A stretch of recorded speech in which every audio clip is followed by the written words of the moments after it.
9வது வினா 4 சென்டிமீட்டர் நீளமும் முறையே அகலம் உயரம் என்பன சென்டிமீட்டரும் ஆகவுள்ள கனவுரு வடிவான 3 உலோக கனக்குற்றிகள் உருக்கப்பட்டு A/2 சென்டிமீட்டர் ஆரையுடைய கோளங்கள் செய்யப்படுகின்றன.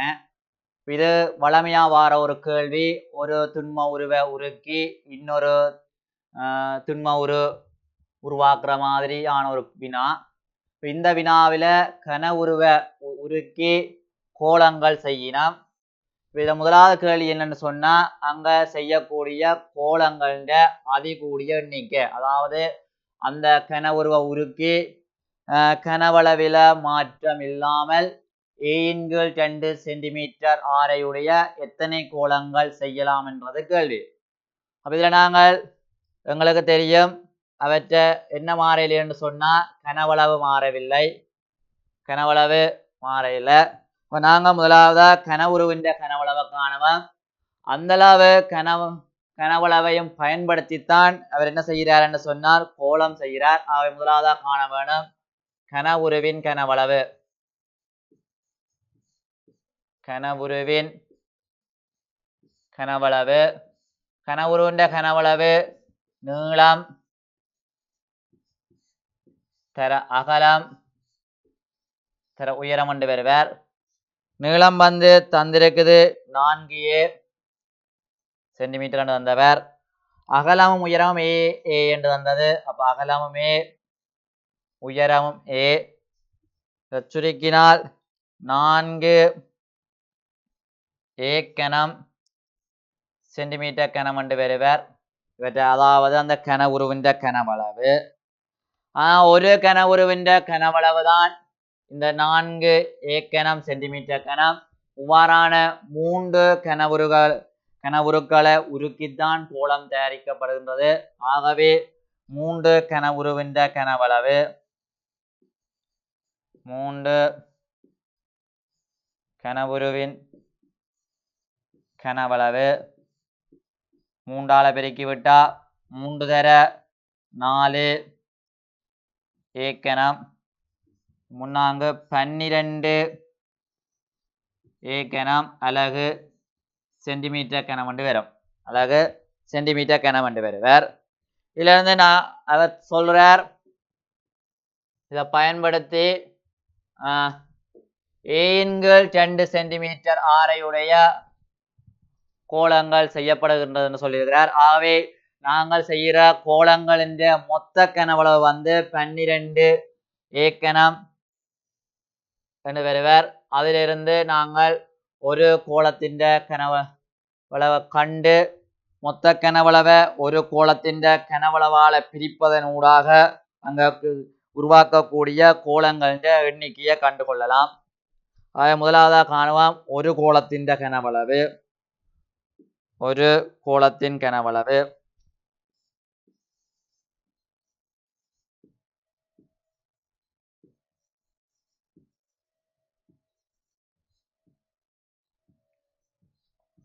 உங்களுக்கு தெரியும். கோள கனவளவுக்கான சூத்திரம் வந்து 4/3 பை ஆர் கனம். 4/3 பையக்கான பெருமானம் தந்திருக்கிறார் 22/7 என்று பயன்படுத்த சொல்லி. தர 22/7 தர ஆரைக்கு பதிலாக A/2 என்று தந்தவர். ஆகவே A/2 கனம் என்று வரும். A/2 கனம் என்று வரும். இதை சுருக்கினா 4/3 தர 22/7 தர கனத்தின் கீழ் 8 என்று வரும். 2 கனம் 8 என்று வருவார். அவை 4ஆல் சுருக்கினா 1 4 2 8 திருப்பி 2ஆல் சுருக்கினா 11. ஆகவே 11 கனத்தின்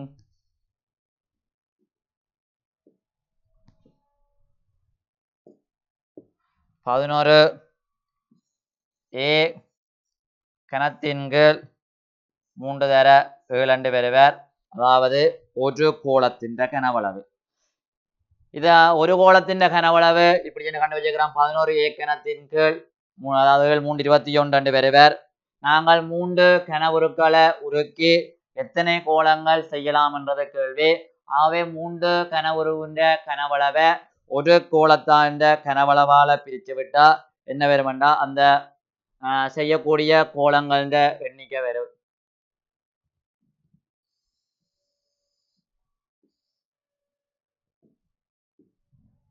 இப்போ 3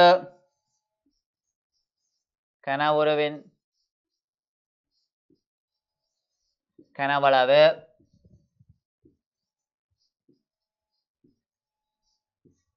சமன் n தர ஒரு கோள கனவளவு.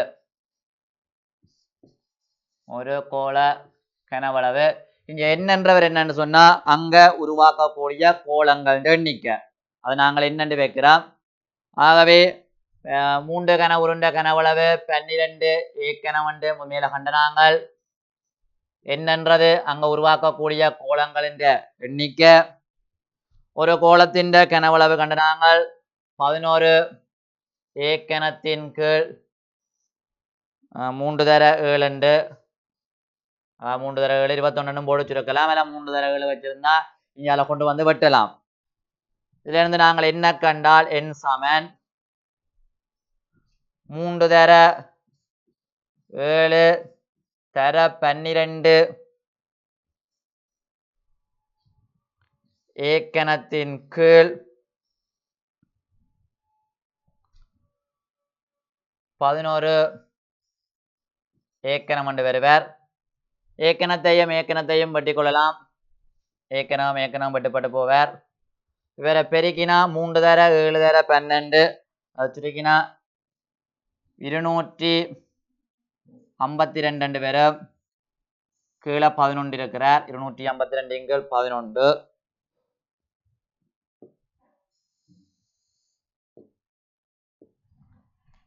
சுருக்கினா 22.909 வரும். அதாவது 252 11 சுருக்கினா 22.909 வருவர். எங்கள்கிட்ட கேட்கப்பட்ட கேள்வி என்னன்னு சொன்னா இங்க உருவாக்கக்கூடிய கோளங்கள் எண்ணிக்கை அதாவது அதிகூடிய எண்ணிக்கை என்று கேட்டவர். ஆகவே அதிகூடிய எண்ணிக்கை என்று சொன்னா இங்க வார நிறைய தான் பெறும். ஆகவே இங்க வந்து எங்களால் அதிகூடிய எண்ணிக்கையாக 22 கோளங்களை உருவாக்க முடியும். 22 கோளங்களை உருவாக்கலாம். அதாவது அந்த 3 கனவுருக்களையும் உருக்கி ஏயின் கீழ் 2 ஆரையுடைய 22 கோளங்களை எங்களால் உருவாக்க முடியும். 22 கோளங்களை உருவாக்க முடியும்.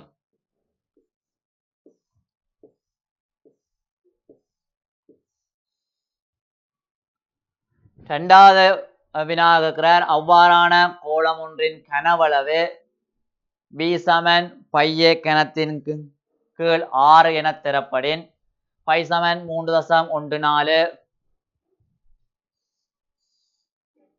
பை சமன் 3.14 ஏயின் பெருமானம் 10.5 சென்டிமீட்டர் என கொண்டு மடக்க அட்டவணையை பயன்படுத்தி b பெருமானத்தை காணட்டாம். நாங்கள் ஏற்கனவே ஆட்ட பெருமானம் கண்டு வச்சிருக்கிறோம் என்று சொன்னா கோளங்கள எண்ணிக்கை கண்டு வச்சிருக்கிறோம். இதில் அவர் கனவளவு பையே கணத்தின் கீழ் 6 தாரார். இந்த கனவளவுக்கு நாங்கள் பிரதியிடுவதன் ஊடாக பையின் பெருமானம் ஏயின் பெருமானத்தை பிரதியிடுவதன் ஊடாக b பெருமானத்தை கண்டு கொள்ளலாம். அதுக்கு மடக்கை அட்டவணையை பயன்படுத்தி காண சொல்லியிருக்குது. ஆகவே நாங்கள் மடக்கை அட்டவணையை பயன்படுத்தி காண வேணும். ரைட் கனவளவு சமன் தந்திருக்குது b சமன் பை ஏக்கணத்தின் கீழ் 6 தந்திருக்கிறார். இதில் தந்த பெருமானங்களை பிரதியிடுவோம். பையக்கு பதிலாக 3.14 தரப்பட்டிருக்குது. ஏக்கு பதிலாக 10.5 என்று தரப்பட்டிருக்கிறது. ஆகவே 10.5 கணத்தின் கீழ் 6 பி என்று வந்து இதை மடக்கி அட்டவணையை பயன்படுத்த சொல்லி இருக்குது. ஆகவே ரெண்டு பக்கமும் மடக்கி எடுப்போம். எல்ஜி வி சமன் எல்ஜி 3.14 தர 10.5 கணத்தின் கீழ் 6 பெறுவர். இனி நாங்கள் இந்த கோவையை தனித்தனி மடக்கையா எழுத போறோம். பெருக்கமா இருந்தா கூட்டலாக எழுதப்படும், வகுத்தலாக இருந்தா கழித்தலாக எழுதப்படும். ஆகவே எல்ஜி 3.14 சக எல்ஜி 10.5 கணம் சய ஏன் 6 வந்து வகுத்து கொண்டிருக்கிறார். ஆகவே கழித்தலா எழுதப்படும். எல்ஜி 6 என்று எழுதப்படும். எல்ஜி 3.14 சக இங்க 3 அடுக்கில் இருக்கிறார். ஆகவே இந்த 3 வந்து முன்னுக்கு வருவர், பெருக்கமா வருவர். இப்ப 3 தர அல்லது 3 எல்ஜி என்றும் எழுதிக் கொள்ளலாம். 3 தர எல்ஜி 10.5 சய எல்ஜி 6 வரும். இனி இவைக்கான பெருமானங்கள் 3.14 மடக்க பெருமானம், 10.5 மடக்க பெருமானம், 6க்கான மடக்க பெருமானத்தை நாங்கள் மடக்கை அட்டவணையை பயன்படுத்தி கண்டுகொள்வோம். அதை மடக்கை அட்டவணையில பார்த்து கொண்டீங்களான்னு சொன்னா 3.14க்கான பெருமானம் வந்து பெருமானம் 0.4969 வரும். சக 3 மடங்கு 10.5க்கான பெருமானம் 1.0212 வரும். சய மடக்கை 6க்கான மடக்க பெருமானம் 0.7782 வரும். இதை சுருக்கினா முதலாவது இதை பெருக்கிக் கொள்வோம். 1.0212 பெருக்குவோம். ஆகவே 0.4969 சக 3 பெருக்கினா 3.0636 சய 0.7782. இதை சுருக்கினா அதாவது இவரையும் கூட்டி போட்டு 0.4969ஐயும் 3.0636ஐயும் கூட்டி போட்டு கூட்டி வார விடையிலிருந்து 0.7782 கழிச்சா 2.7823 பெறுவர். அதாவது எல்ஜிவி பிக்கான கனவளவுக்கான மடக்க பெருமானம் 2.7823 பேரும். இனி நாங்கள் என்ன செய்ய வேணும்னு சொன்னா மடக்க பெருமானம் தான் இதுல இருக்குது. எங்களுக்கு கேள்வி வந்து பி. ஆகவே நாங்கள் முரண்மடக்கி எடுக்கிறோம். நாங்கள் ஆன்டிலோக் எழுதுறாங்க. பி சமன் ஆன்டிலோக் அதாவது முரண்மடக்கை 2.7823. இந்த 7823 பெருமானத்தை நாங்கள் மடக்கி அட்டவணையில தேடி எடுக்க வேணும். அது உங்களுக்கு எடுக்க தெரிஞ்சிருக்கும். அவற்றை பெருமானம் 6.05 வருவர். இங்க 2 இருக்கிறபடியா தர 10 மடக்கண்டு வரும். 1 இருந்தா 10 மடக்கண்டு வருவர். 0 இருந்தா 10 மடக்கண்டு வருவர். 2 இருக்கிறபடியா 10 மடக்கு.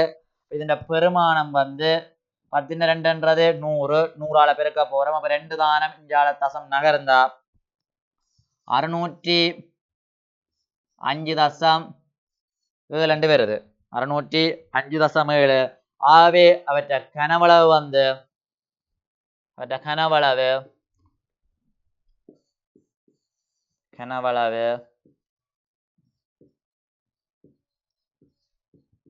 சமன் 605.7 சென்டிமீட்டர் கனமண்டு வருவார். 605.7 சென்டிமீட்டர் கனமண்டு வரும் அந்த கோளம் ஒன்றின் கனவளவு. இப்படியான வினா உண்டு முன்னைய வகுப்பிலேயும் ஒன்று செய்த நாங்கள்.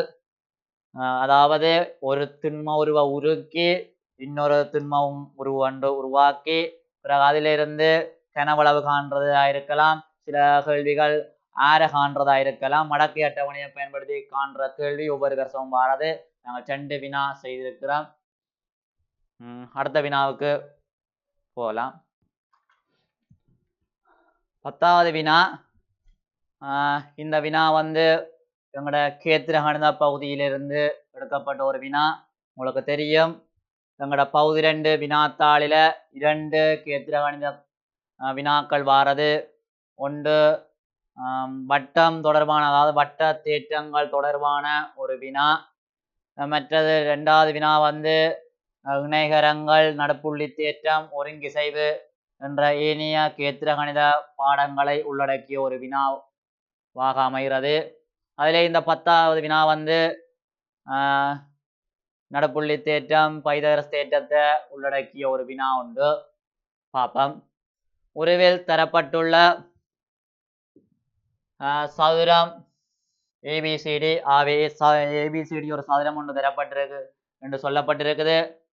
ஏபிசிடியில் பக்கம் ஏடியின் நடுப்புள்ளி எக்ஸாம். அப்ப ஏடியின் நடுப்புள்ளி எக்ஸ்ண்டா ஏஎக்ஸும் எக்ஸ்டியும் ஒன்று கொண்டு சமன் என்று வருவார். ஏனென்றால் நடுப்புள்ளி என்று தரப்பட்டிருக்குது.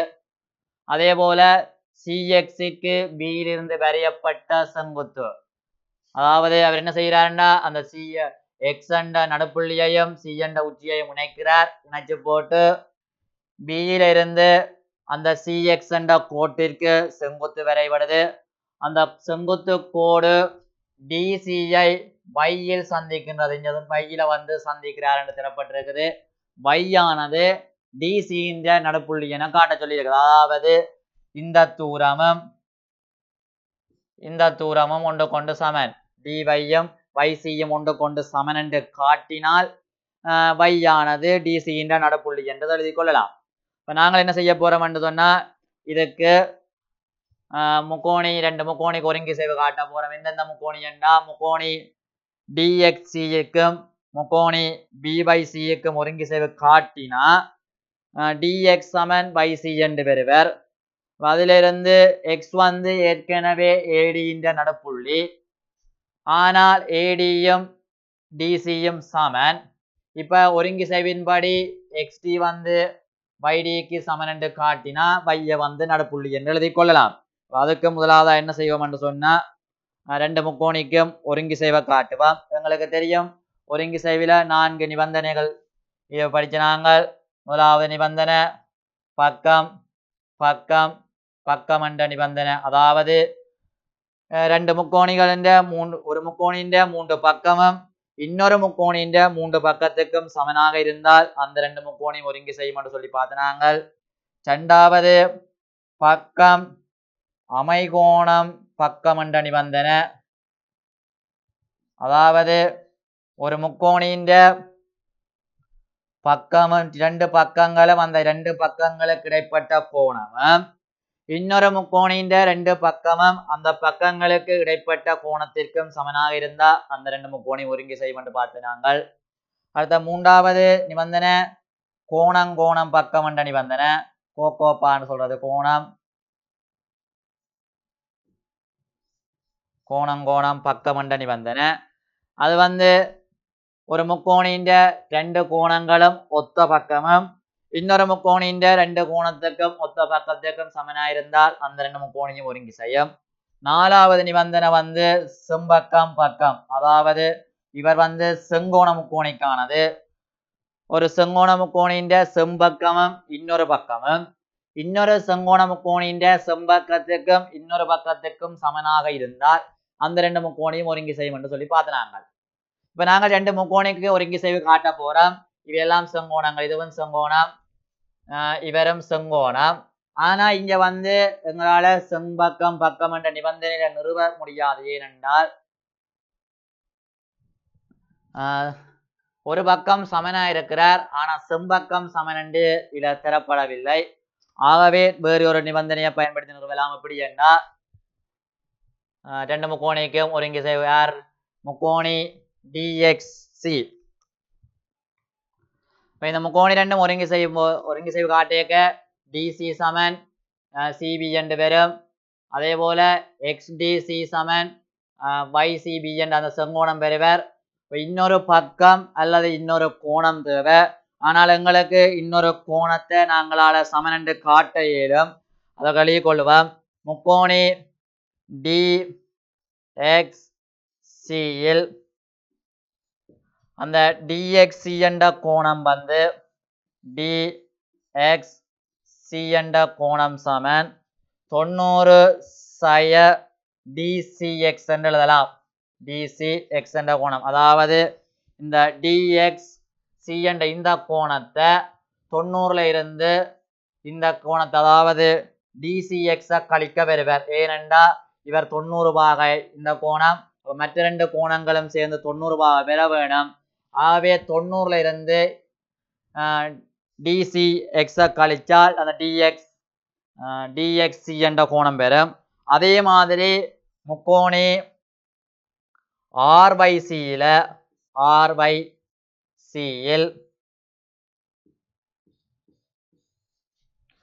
RYC கோணம் சமன் அந்த Y கோணம் சமன் 90 சய DCX என்று எழுதிக் கொள்ளலாம். அதே DCX கழிக்கிறோம்.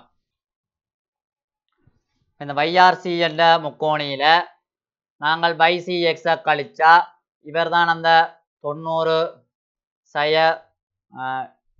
DCX என்று வந்தவர். ஆகவே இப்ப இந்த நிறுவலின்படி இந்த ரெண்டு கோணமும் சமன் என்று வந்துடுது. ஆர்ஆர் DXC என்ற கோணமும் RYC என்ற கோணமும் சமன் என்று வந்துட்டார்.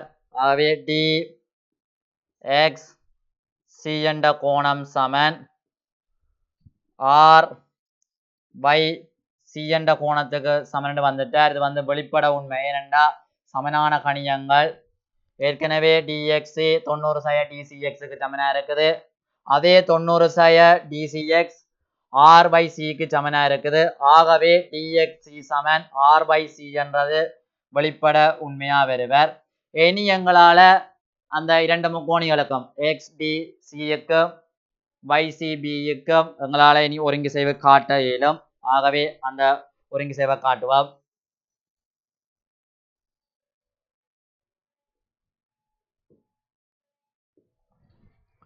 முக்கோணி XDC முக்கோணி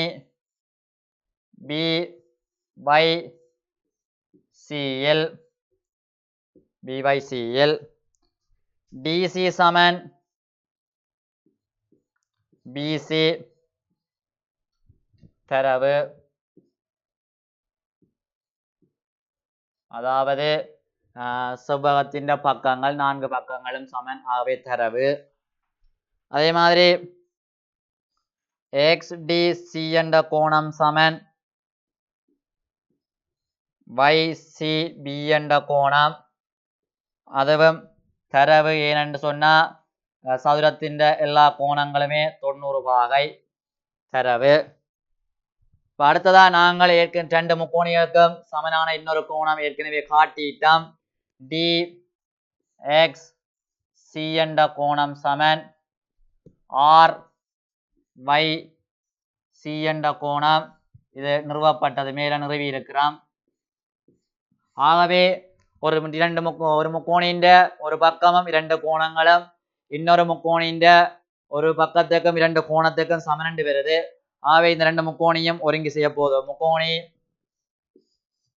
முக்கோணி XDC ஒருங்கிசைவு முக்கோணி BCY என்று வருவர்.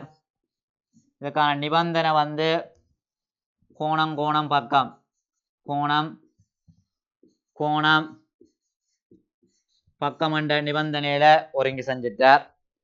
ஆனா எங்கள்கிட்ட கேள்வி வந்து இந்த ரெண்டு முக்கோணிக்கும் ஒருங்கிசைவு காட்ட சொல்லி கேட்கல, அதாவது டிசியின் நடுப்புள்ளி பையனை காட்ட சொல்லித்தான் எங்கள்கிட்ட கேள்வி கேட்டது. ஆகவே நாங்கள் அதை நிறுவ வேணுமே.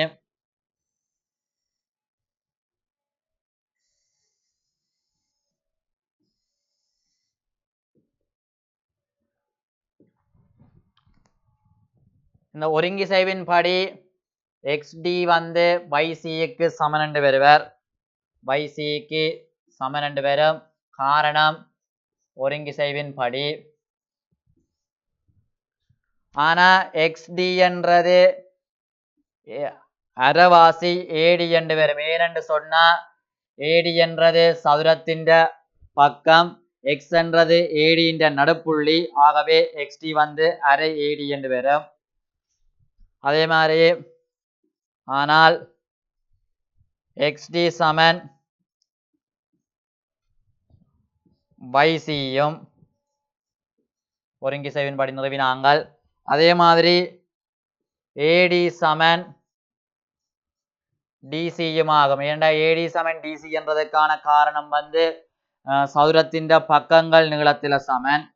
அப்ப இதில் இந்த ரெண்டையும் பயன்படுத்தி நாங்கள் என்ன செய்யலாம் என்றால் yc சமன் அரைவாசி ad என்று எழுதிக் கொள்ளலாம். ad என்ற அரைவாசி என்று எழுதிக் கொள்ளலாம். ad அதே போல அரை dc என்று எழுதலாம். ஏனென்றால் ad-யும் dc-யும் சமனண்டபடியா, அப்ப ad இருக்கிற இடத்துல நாங்கள் என்ன எழுதிக் கொள்ளலாம் என்று சொன்னால் அரை dc என்று எழுதிக் கொள்ளலாம். அரை dc என்று எழுதிக் கொள்ளலாம். இதிலிருந்து dy சமன் yc என்று வரும். dy சமன் yc என்று வந்துட்டாருன்னு சொன்னா நாங்கள் அந்த பக்கத்தின் நடுப்புள்ளி என்று எழுதிக் கொள்ளலாம். ஆகவே இறுதியாக எழுதிக் கொள்ளலாம். ஆகவே y ஆனது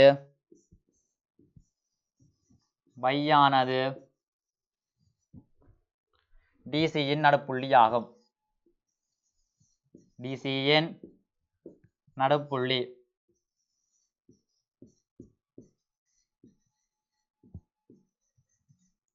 எங்கள்ட்ட கேட்கப்பட்ட கேள்வி வந்து y வந்து dcயின் நடுப்புள்ளின்னு நிறுவ சொல்லித்தான் கேள்வி. நாங்கள் அதை பார்க்க முதலாவதா என்ன செய்கிறோம்னு சொன்னா அந்த ரெண்டு முக்கோணிகளையும் எடுத்து ஒருங்கிசைவு காட்டுறோம். ஒருங்கிசைவு காட்டி ஒருங்கிசைவின் படி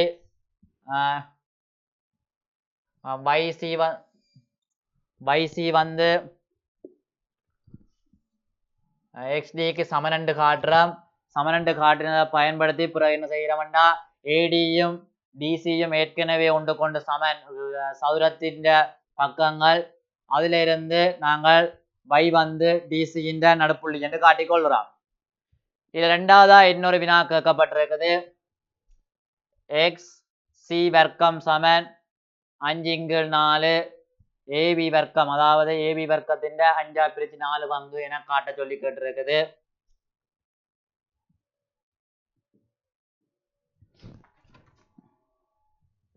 அது கேட்கப்பட்ட கேள்வி வந்து xc வர்க்கம் சமன்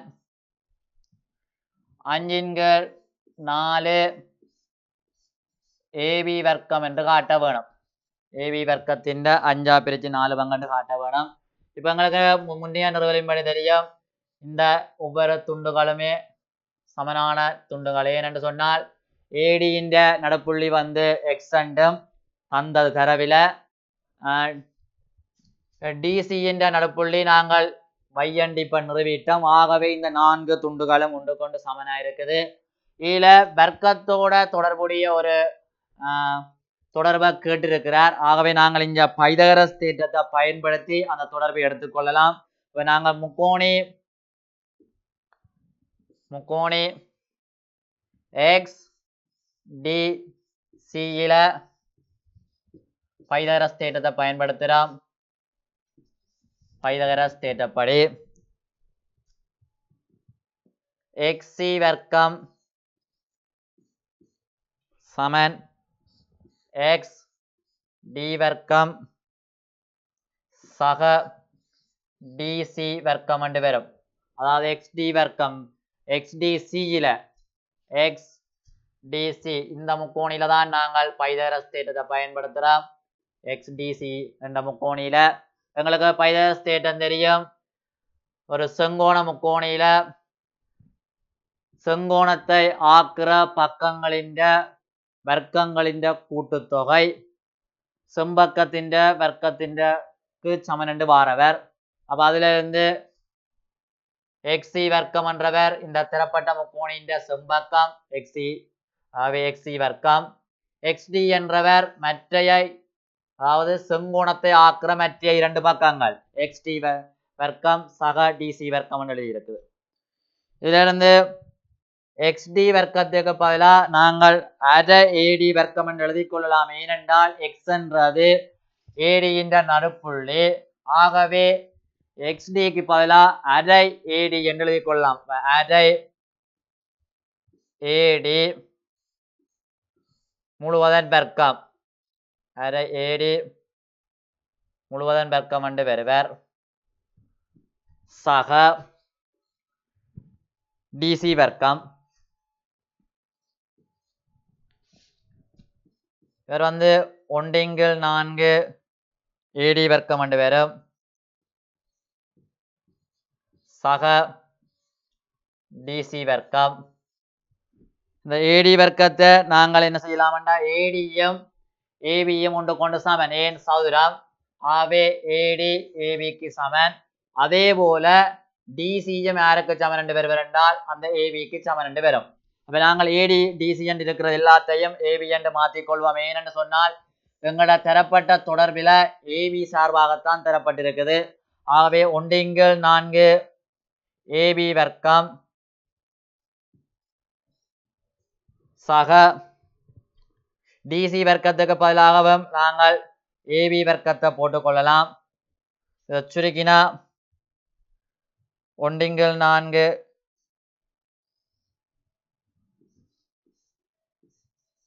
ஒரு ab வர்க்கம் பகுதியை எடுத்தா அவர் 4 ab வர்க்கம் என்று பெறுவர். 4ஆல பெருக்க வேணும். சுருக்கினா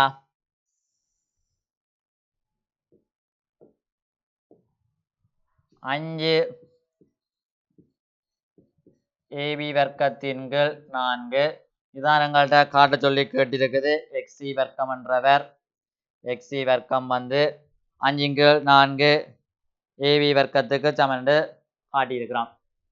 இதுல என்னன்னு சொன்னா ஏற்கனவே இந்த வர்க்கத்தில தொடர்பு தரப்பட்டிருந்தபடியா உங்களுக்கு முதலே விளங்க வேணும் இங்க பைதகரஸ் தேற்றத்தை எதிர்பார்க்கப்படுகிறது என்று சொல்லி பிறகு நாங்கள் என்ன செய்யறோம் xc வர்க்கத்துக்கு எழுதுகிறோம்.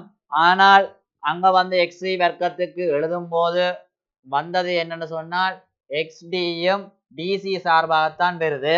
பிறகு ஏற்கனவே நாங்கள் நிறுவினதுகளை பயன்படுத்தி xd என்றது அரை ad dc வர்க்கத்தை அப்படியே எழுதி கொண்டு வரோம். ஏன்னு சொன்னால் எங்களுக்கு முதல்ல தெரியும் dcயும் abயும் ஒன்று கொண்டு சமன். ஆகவே dcக்கு பதிலாக ab என்று எழுதலாம். அப்ப நாங்க மாற்ற வேண்டியது யாருன்னு சொன்னால் இந்த xd ad மாத்தினாங்கள். அது சுருக்க பிறகு 1/4 ad வர்க்கம் வந்தது. பிறகு ad வர்க்கமும் அது adயும் abயும் சமன். ஆகவே ad வர்க்கமும் ab வர்க்கமும் சமன். ஆகவே 1/4 ad வர்க்கமும் 1/4 ab வர்க்கமும் ஒன்று கொண்டு சமன் என்று வருவர். அங்கால dc வர்க்கத்தை நாங்கள் abயா மாத்தினாங்கள். என்ன காரணம் என்று சொன்னால் dc யாருக்கு சமன் என்று சொன்னால் abக்கு சமனா இருப்பார். என்ன காரணம்னா சதுரத்தின் பக்க நீளங்கள் சமன். அதே போலதான் adயையும் நாங்கள் abயா மாத்தினாங்கள். ad இருந்த இடத்தை ab என்று மாத்தினாங்கள். ad சமன் ab. அதுவும் அதே காரணம்தான் சதுரத்தின் பக்க நீளங்கள் மாற்றி பகுதியன் எடுத்து சுருக்கினா xc வர்க்கம் சமன் 5/4 ab வர்க்கம் என்று அதாவது அவர் கேட்கப்பட்ட தொடர்பை காட்டியிருக்கிறான்.